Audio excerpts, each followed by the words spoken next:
우리 지난주에 오병이어 말씀을 살펴봤습니다. 떡을 떼어도 물고기 2마리 나눠줘도 그치지가 않습니다. 그래서 약 1만 명에서 2만 명, 장정만 5천 명, 그들이 다 배불리 먹었다고 우리 지난주 말씀을 나눴습니다. 현장에 있던 사람들 그 분위기가 어떠했겠습니까? 분위기가, 여러분, 기적을 눈앞에서 내가 본다는 건 굉장히 흥분된 일입니다. 굉장히. 실제로 예전에 제가 처음 부임하고 혹시 제 설교 기억나십니까? 태국의 태국의 팀들 데리고 같이 함께 가서 이제 걷지 못하던 어르신을 이제 팀원들이 함께 기도했을 때 그 자리에서 그분이 실제로 벌떡 일어났습니다. 자, 일어나자마자 동네의 사람들은 다 모여든 겁니다. 이 기적을 보려고. 그리고 그냥 몰려든 게 아니라 저희 팀들에게 기도받으려고. 사람들이 교회로 꽉 밀려오는데 저 한 번도 본 적 없는데 제 앞에 막 우리 팀들 앞에 사람들이 무릎을 꿇고 쫙 서 있는 겁니다. 제가 너무 놀랐습니다. 이때 도지사에 출마해도 당선될 수 있겠구나. 그분들의 눈빛이 굉장히 무슨 말만 해도 다 들어줄 것 같은 그런 분위기였습니다. 여러분, 하물며 예수님께서 장정만 5천 명, 오병이어 기적을 일으켰다는 건 여러분, 사람들은 흥분의 도가니였습니다. 그래서 요한복음에 실제로 보면 사람들이 예수님을 향해 임금돼 주십시오, 왕돼 주십시오, 우리의 왕돼 주십시오, 막 이렇게 환호하기 시작했습니다. 자, 그때 우리 예수님께서 어떻게 하시냐면 제자들을 재촉하사 무리를 보내시고 제자들을 바다 건너편 벳세다로 보내십니다. 왜 예수님께서 제자들을 재촉하시고 바다 건너 보내실까요? 지금 무리들과 따로 떨어뜨려 놓고 있습니다. 여러분, 이 재촉하다는 말은 억지로 떼어 놓다는 뜻입니다. 억지로. 한마디로 제자들은 가기 싫은 겁니다. 제자들은 계속 무리들 틈에서 머무르고 싶습니다. 왜? 이유가 무엇입니까? 인정받고 칭찬받기 때문에 그렇습니다. 환호하기 때문에 그렇습니다. 근데 우리 예수님께서 그 인정과 칭찬의 위험성을 잘 알고 계십니다. 우리 예수님께서 이 땅에 육신의 떡을 주러 오신 게 아니기 때문에 그렇습니다. 우리 주님은 생명의 떡을 주러 오신 줄 믿습니다. 죄와 사망 저주를 끊기 위해 이 땅에 오신 줄 믿습니다. 그러니 제자들이 가야 할 길이 어떤 길입니까? 십자가 길을 가야 합니다. 십자가 길을 가야 하는데 지금 무리들이 제자들 향해, 예수님을 향해 이 정치적 메시아 되달라고 환호하니 예수님께서 제자들을 따로 떼어 놓은 겁니다. 그리고 이제 건너편 가라고 하셨습니다. 우리 주님은 어디로 가십니까? 제자들 떼어 놓고 우리 예수님께서는 산으로 올라가십니다. 46절입니다. 무리를 작별하신 후에 기도하러 산으로 가시니라. 우리 주님은 군중 속에 계실 때나 그리고 홀로 계실 때나 정확하게 균형을 잡으셨습니다. 우리 주님은, 여러분, 군중 가운데 있을 때 그리고 홀로 있을 때 우리의 삶도 동일합니다. 우리 예수님 따라서 우리의 삶도 군중에 있을 때 또 홀로 있을 때 고독의 시간, 이 시간이 필요하다는 말입니다. 주님과 독대하며 교제하는 시간. 자, 우리 이제 예수님께서 제자들을 보내셨는데 제자들 입장에선 갈릴리 바다를 건너는 일은 누워서 떡 먹기입니다. 너무너무 쉬운 일입니다. 갈릴리 바다는, 여러분, 갈릴리 바다, 인천에서 제일 큰 바다가 어떤 바다입니까? 제일 큰 바다, 제가 아직 한 번도 못 가가지고. 바다 어디죠? 대부도 맞습니까? 네, 답이 안 나와서 일단 넘어가겠습니다. 네, 일단 이따 치시고. 네, 그런데 갈릴리는 바다보다는 호수에 가깝습니다. 호수. 그래서 우리 옆이 앞에 가면, 계양구 앞에 가면 세느강 있지 않습니까? 세느강.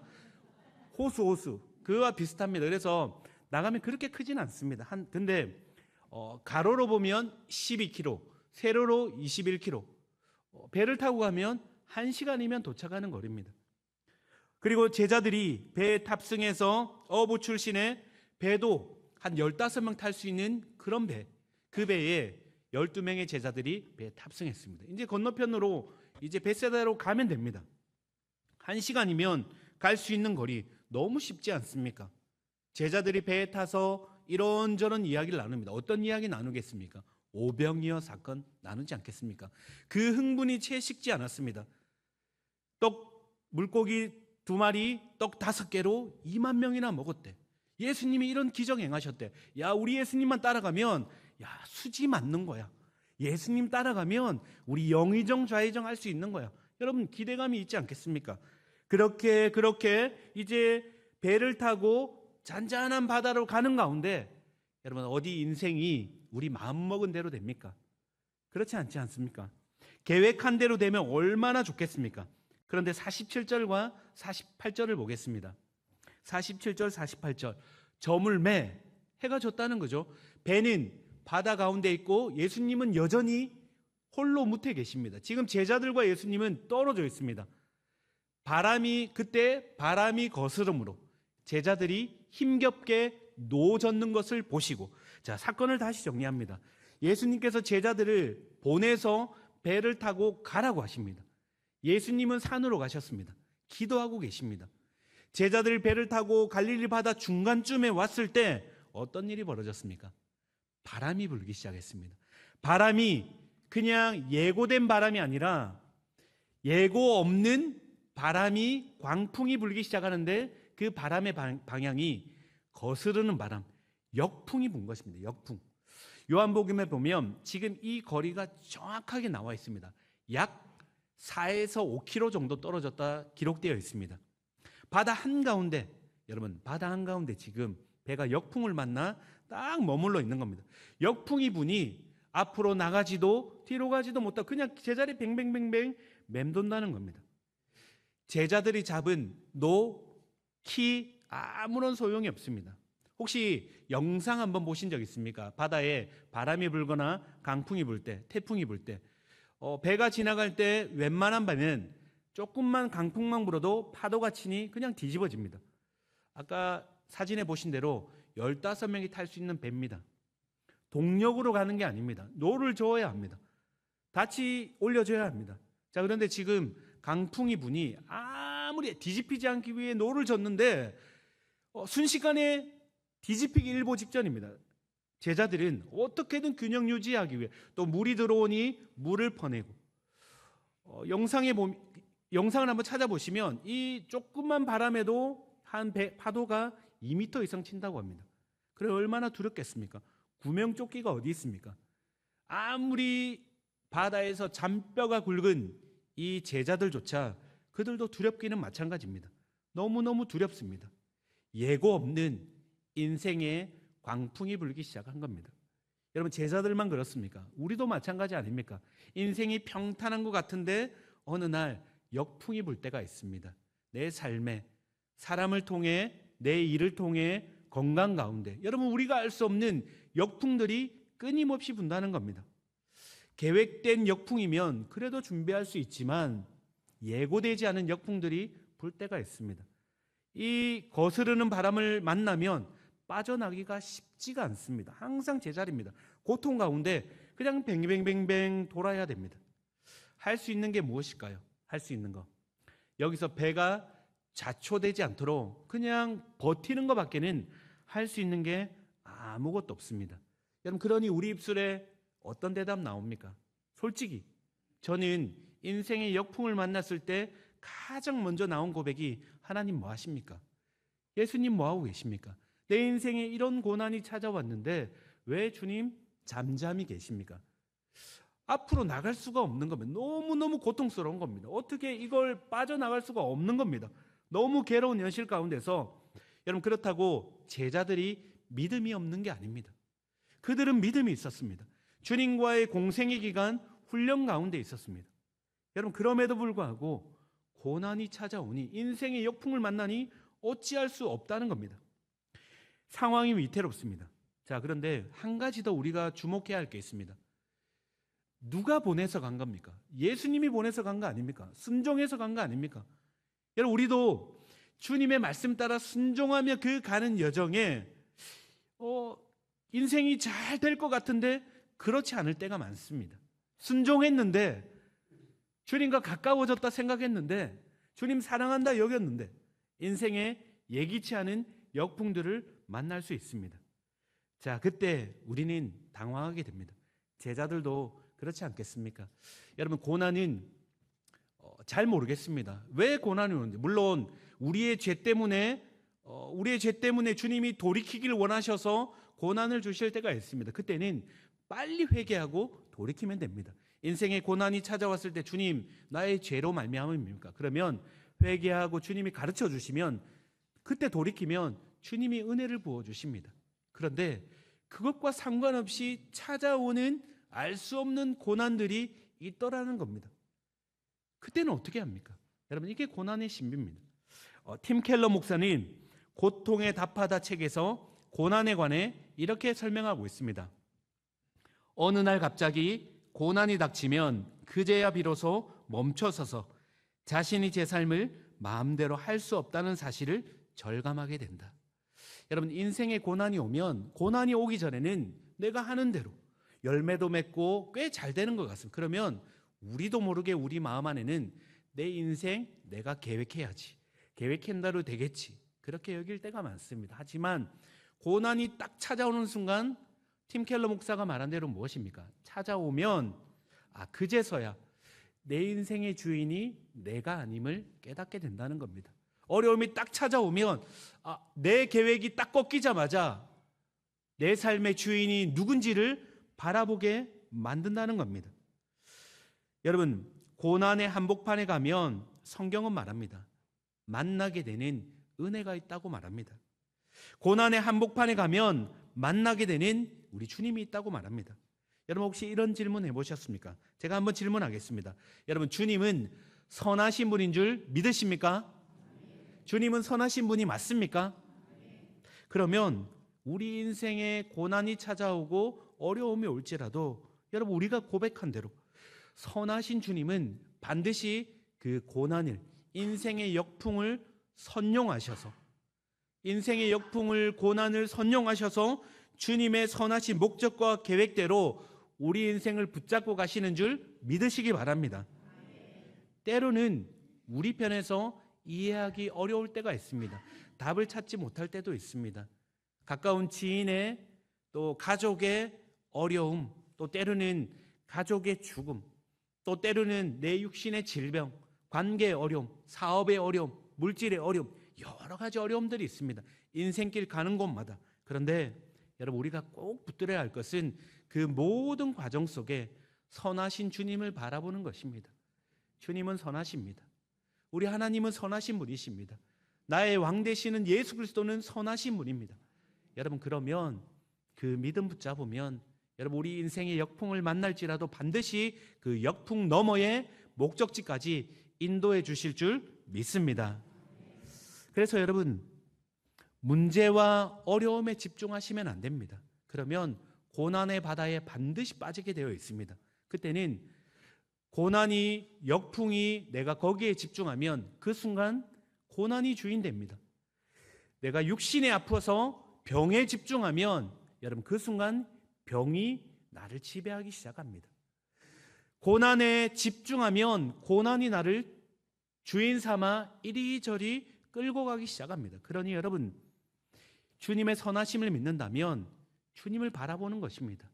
고난이 주인되지 못하도록, 질병이 주인되지 못하도록, 어려움이 주인되지 못하도록 내 주 대신 우리 주 예수 그리스도 바라보며 그렇게 걸어가야 된다는 겁니다.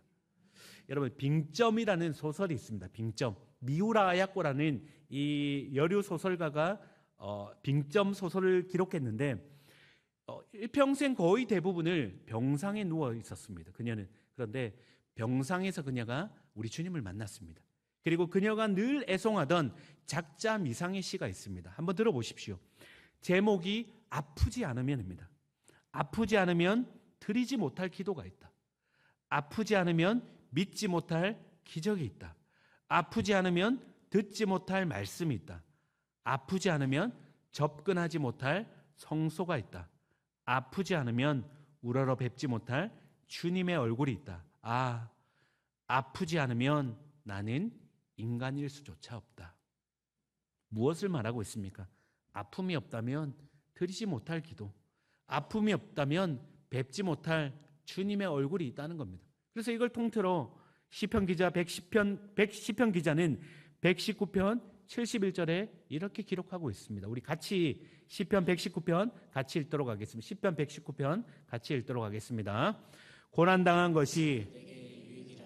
이로 말미암아 내가 주의 윤례들을 배우게 되었나이다.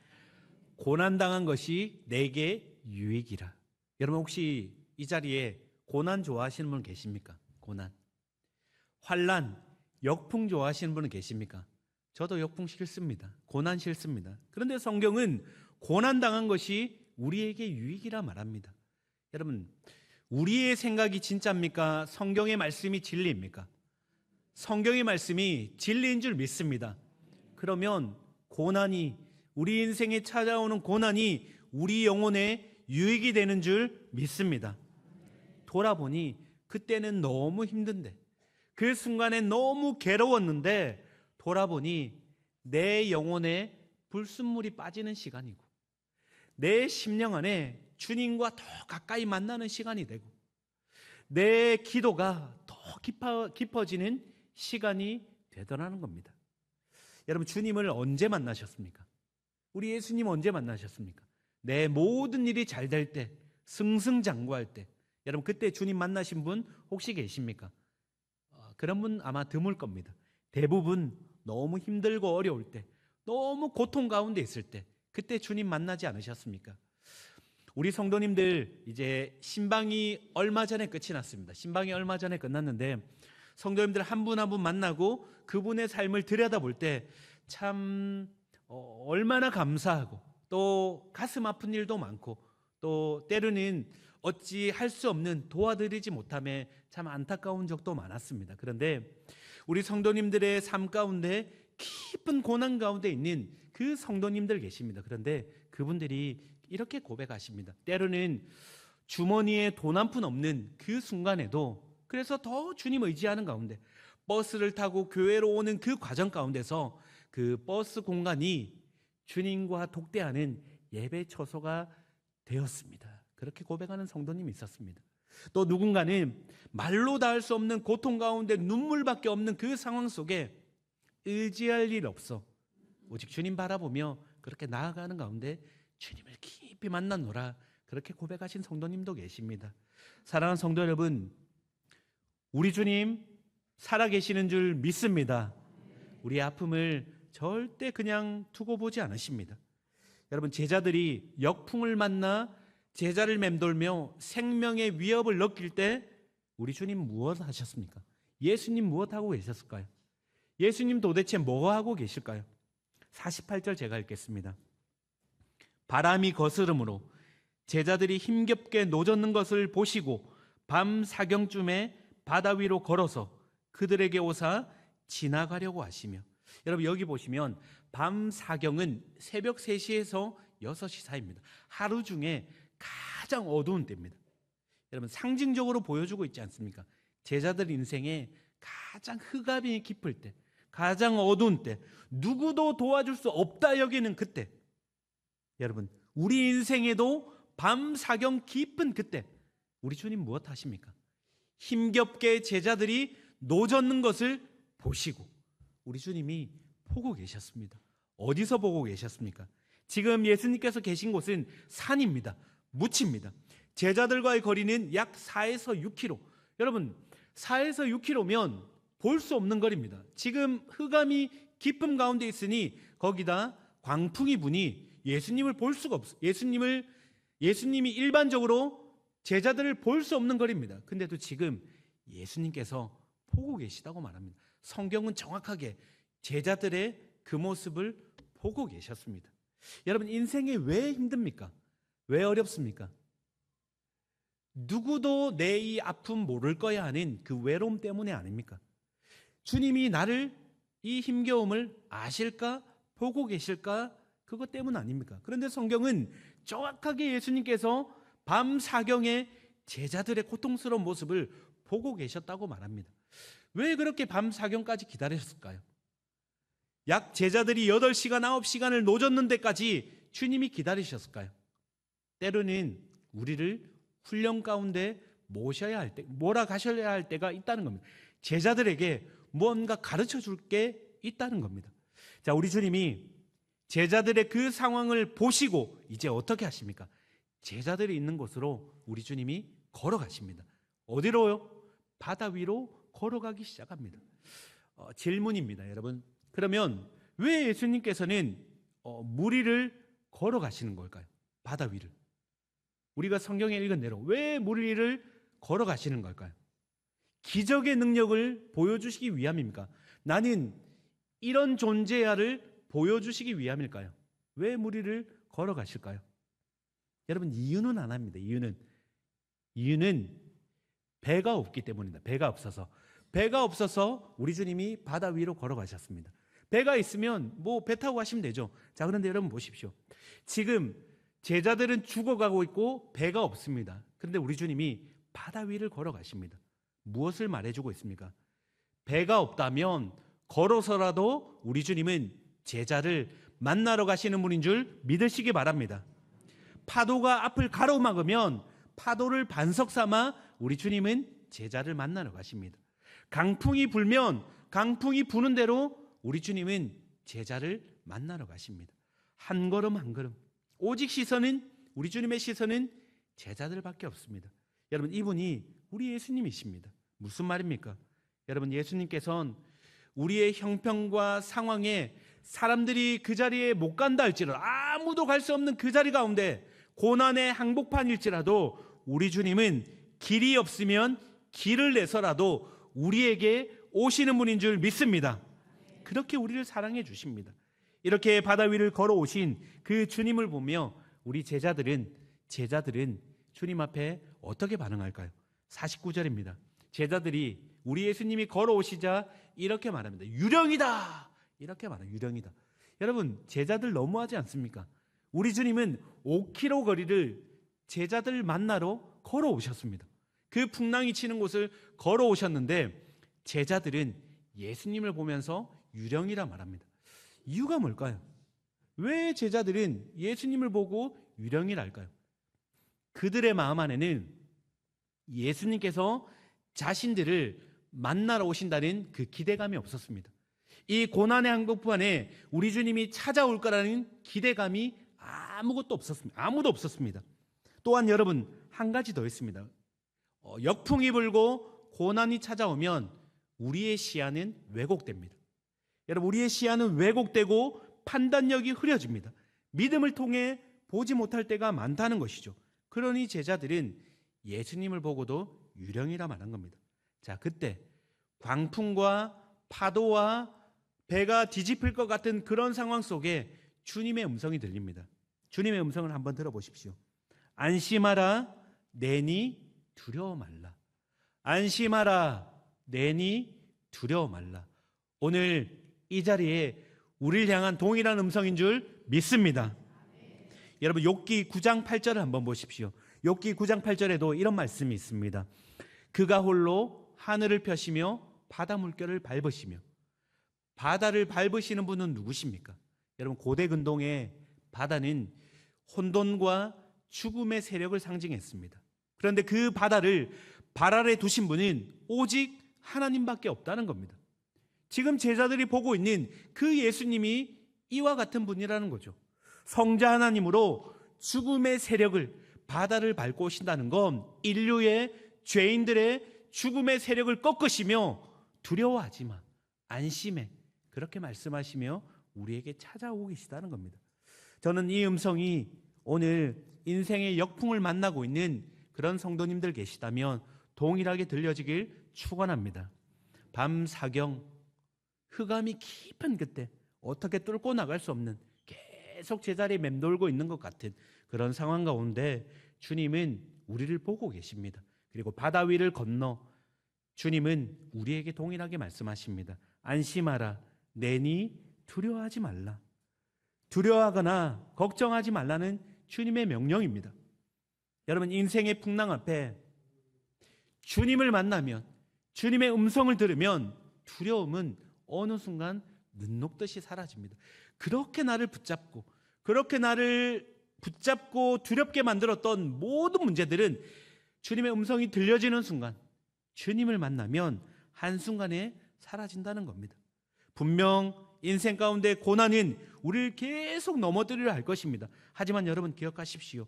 우리 예수님은 고난보다 크신 분임을 믿으시기 바랍니다. 능력의 주님이 우리와 함께 하십니다. 자, 51절입니다. 51절 이제 이후에 어떻게 됩니까? 배에 올라 예수님께서 배에 오르십니다. 그런데 마가는 이 부분을 특이하게 기록합니다.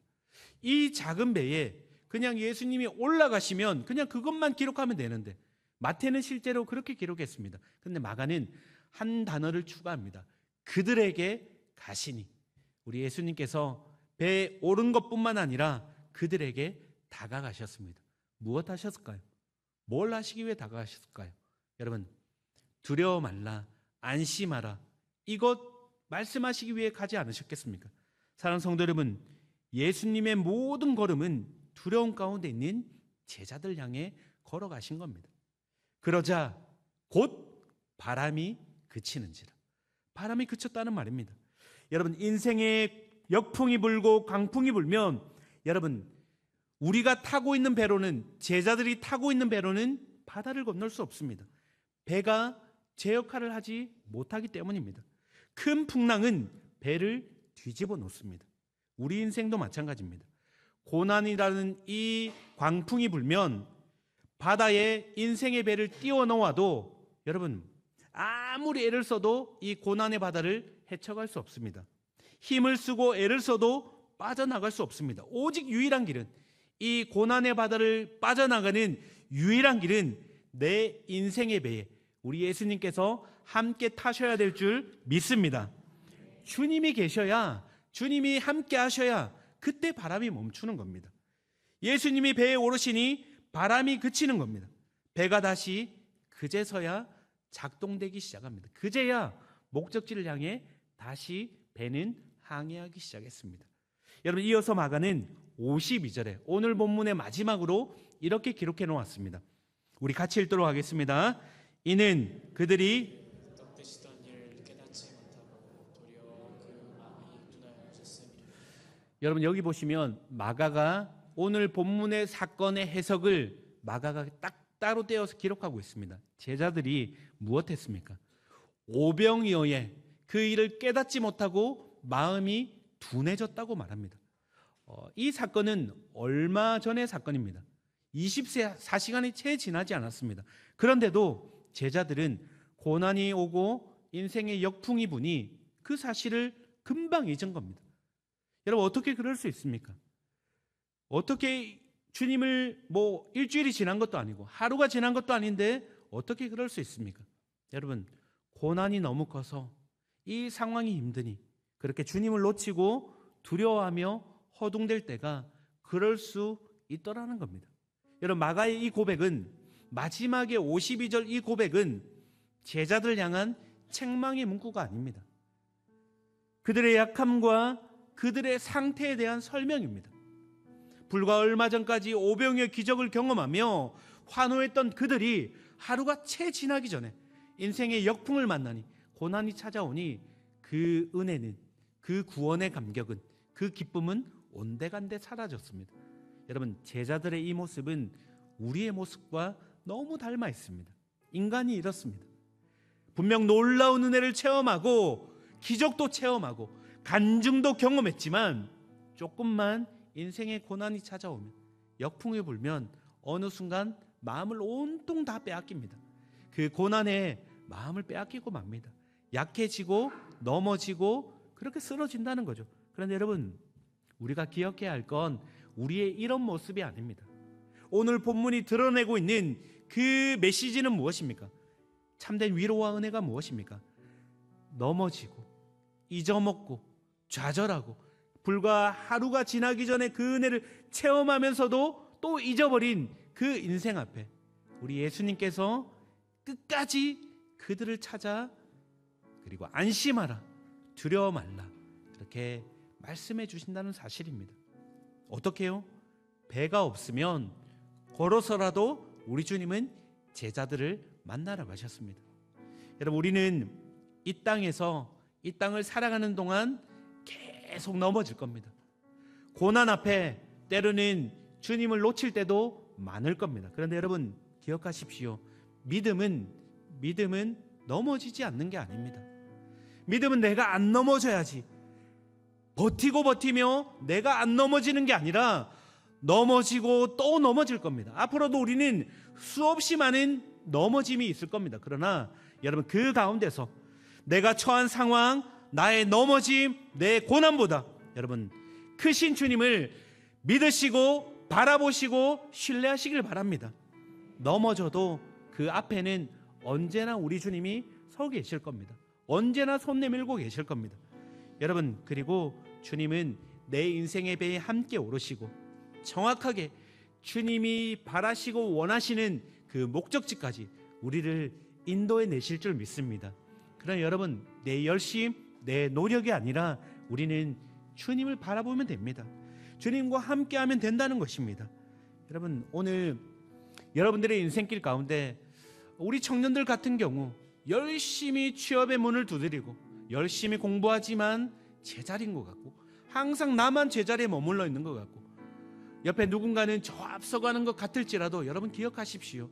여러분, 그럴지라도 주님이 때로는 그 시간을 허락할 때가 있습니다. 그러나 반드시 그 자리 가운데 주님이 손잡아 주시고 항해의 목적지까지 반드시 이끌어낼 줄 믿습니다. 여러분, 인생의 역풍을 만날지라도 여러분 기억하십시오. 고난에 침몰당하지 마시기 바랍니다. 여러분, 육신의 아픔을 겪고 있는 우리 성도님들 계십니다. 여러분, 그 질병이 내 삶의 주인 되지 않도록 여러분 주님만 바라보십시다. 주님 바라보시며 나아가는 가운데 우리 주님이 말씀하십니다. 두려워 말라, 내니 안심하라. 지금은 우리 주 예수 그리스도의 은혜와 하나님 아버지의 크신 사랑과 성령의 교통교제 충만하심이 인생의 어떤 상황에 있을지라도 우리 주님께서 우리와 함께 하심으로 말미암아 넉넉히 이 땅을 살아가며 승리하며 그렇게 기뻐하며 찬양하며 그렇게 살아가기는, 또 그렇게 살아갈 소원하는 이 자리에 있는 모든 이들의 머리 위에 이제로부터 영원토록 함께 있을지어다.